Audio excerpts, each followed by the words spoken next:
Okay, so I'm very lazy, and the last thing I want to do when I finish a project is weave in all the ends.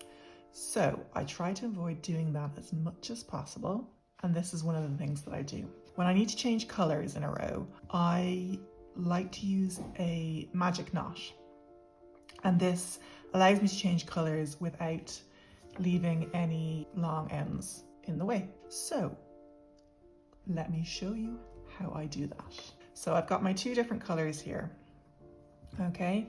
And what I will do is I'm going to create a cross like that.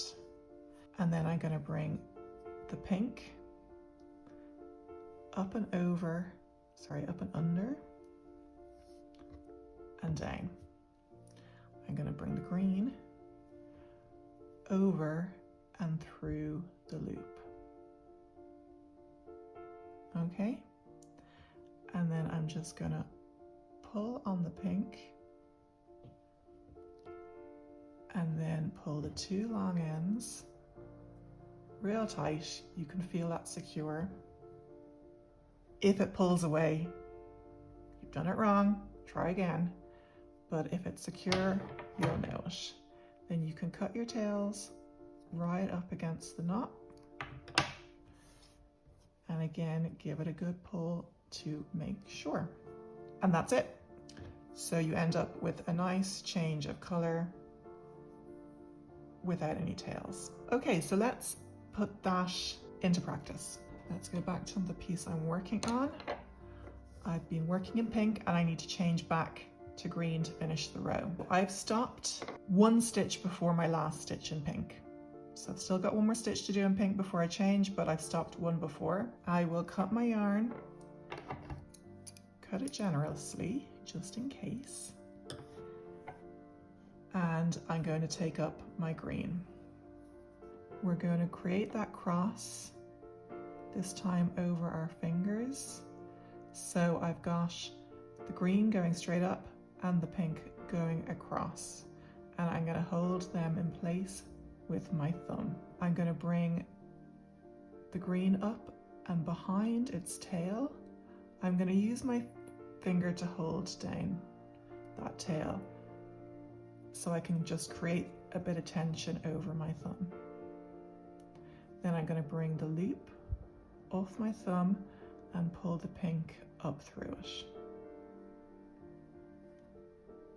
Now, we're going to get our knot into position. So we're going to pull on the pink and slide down so that I'm about a finger away from the crochet itself, okay? And then I'm going to bring that yarn under my thumb. So now I'm pinching the pink with my thumb, okay? So I can pull on the green to create the knot. Pull it nice and tight, and then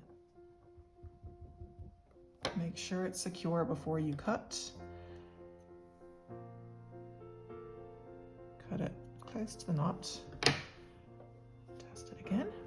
Okay, so let's see if we got this lined up. So we start our final stitch in the pink, and you want enough just to start the stitch, because you want to finish the stitch in the green, and that'll give you a clean changeover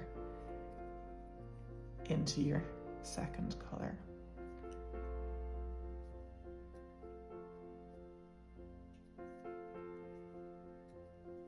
Now, that's it. We've changed color nice and smoothly on the front, and on the back we just have our little knot that sinks into the stitches, and that's it.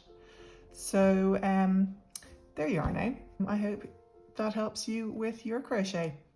See you next time. Bye.